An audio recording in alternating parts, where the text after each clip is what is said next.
Today is the last chance to weigh in on the debate over edible CBD products in Texas. We've been telling you they may soon be removed from store shelves from across the state. And that's not sitting well with some people. Janelle Bluta joins us live now with one woman's story about how this will affect her if products are taken off shelves. Janelle. That's right, guys. Well, Latanya Whittington says she's been using CBD oils for over a year now, and her migraines and electric shocks from a chronic pain condition on the left side of her face have practically disappeared. She says this new protocol would be her nightmare. I'm taking all my medicine. You can see the agony in her face. It's episodes and it's uncontrollable pain. No type of pain medicine really can help it when you have these episodes. It all started when Latanya Whittington had a tooth pulled. It's hereditary, runs in your family. So it's not anything that the dentist has done. She found out she had trigeminal neuralgia, the disruption of the trigeminal nerve at the base of the brain. You have electric shocks.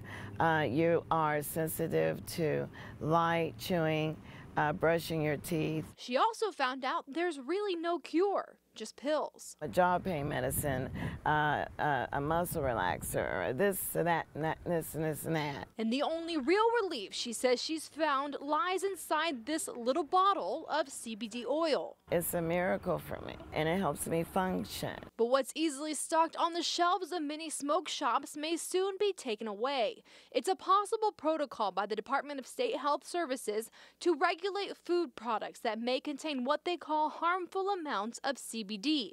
And they say that's what the FDA calls harmful, any amount over 0.3%. So basically, any product that says CBD on the label, like Whittington's little bottle, would be banned. I was in tears. She says that would cripple her recovery. It make me more addicted to pills because that's what I'm going to have to take for what hemp oil is substituting to do.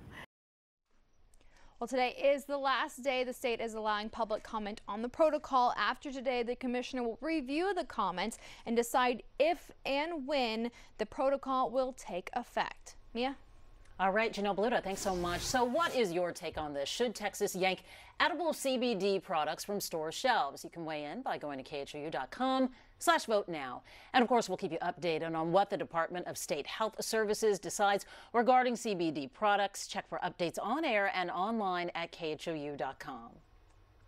Thoughts and prayers continue to pour in for former First Lady Barbara Bush. Her son, Neil Bush, appeared on Great Day Houston today. He was already scheduled to talk about his mother's Literacy Foundation. Sherman Chow is here now with what he had to say about his mom's health as well. Sherman? Yeah, the two issues are linked, and he got choked up talking about his mom and the Literacy Project, which in some ways started with Neil and his diagnosis of dyslexia.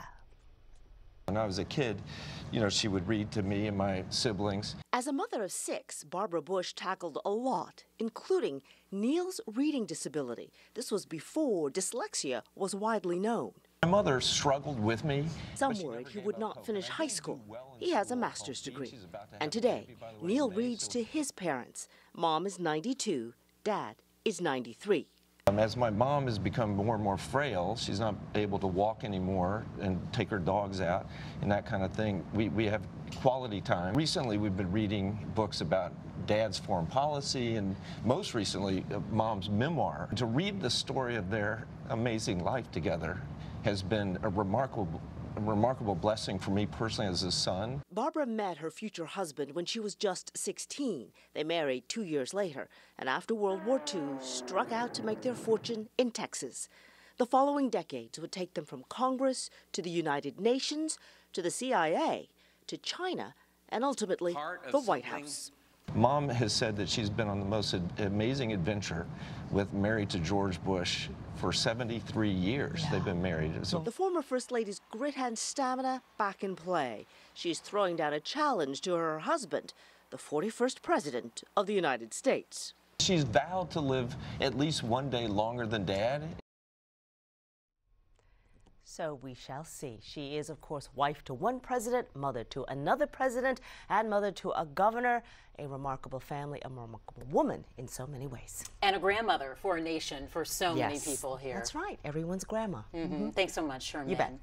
To watch Neil Bush's full interview, tune in tomorrow morning at 9 a.m. to Great Day Houston right here on KHOU 11. And we have created photo galleries for you to look through. It dates back to the early days of the Bush's married life when Barbara was raising their 6 children. And there's even photos of the Bush family pets through the years. It's really an amazing retrospective of this Houston family, Houston dynasty, really. Absolutely. All right, let's talk about this beautiful weather. I hope you've had a chance to spend some time outdoors today. It's really picture perfect. Wish it could stay this way. David, tell us we'll get to enjoy it for just a little while longer. Got a couple of days of this beautiful stuff. Look, the roof's open. They're growing grass at Minute Maid. It's been that kind of a day. Beautiful Sunday. We've had a little warm up today as well. Temps are now near 80.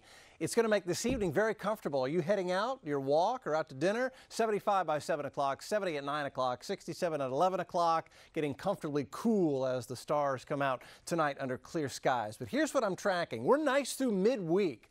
So we're good through like Wednesday, even into Thursday and Friday. The humidity may creep up a little bit, but it's not going to get bad. But guys, it is Saturday, like not Friday night, but Saturday night that we have our next chance for severe storms.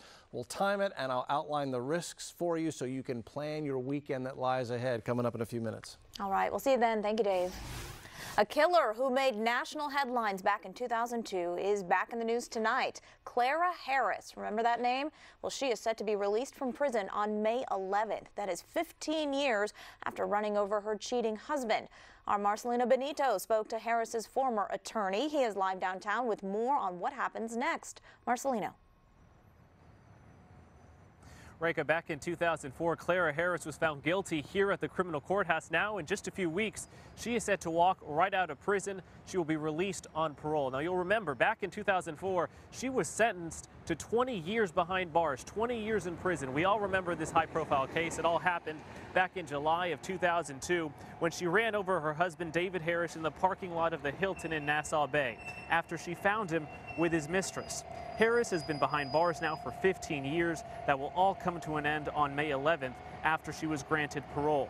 The grisly crime was captured on video. The private investigators who Harris had hired to tail her husband filmed the entire incident. Harris ran over her husband multiple times.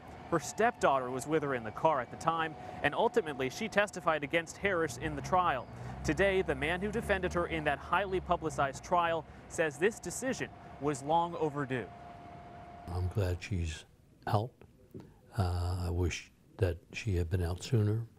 But I know that she has sons that and friends that are very, very close as a support system to her. And, you know, I only wish her the best of the best. It's not clear if Harris will return to the Clear Lake area where she lived with her husband before the murder. We can tell you she'll be on parole until 2023. Now, coming up at 6, I'll have more of my interview with George Parnham, what he says life may be like for Clara Harris after spending 15 years in prison. We're live downtown tonight. I'm Marcelino Benito, KHOU 11 News. See you at 6, Marcelino. Thanks so much. The Starbucks manager in Philadelphia who called police on 2 black men quietly seated inside is no longer at that store. Since Thursday, protesters had been calling for that manager's firing. Starbucks coffee is anti-black. Starbucks coffee is anti-black. A manager called 911 because the 2 men refused to leave after trying to use the restroom without making a purchase first. The 2 men say they were waiting on a business partner to arrive, and that man did show up as police were arresting the 2. Starbucks CEO Kevin Johnson is in Philadelphia today to offer the 2 men a face-to-face apology. I'll say the circumstances surrounding the incident and the outcome in our store on Thursday were reprehensible. They were wrong. And for that, I personally apologize to the 2 gentlemen that visited our store.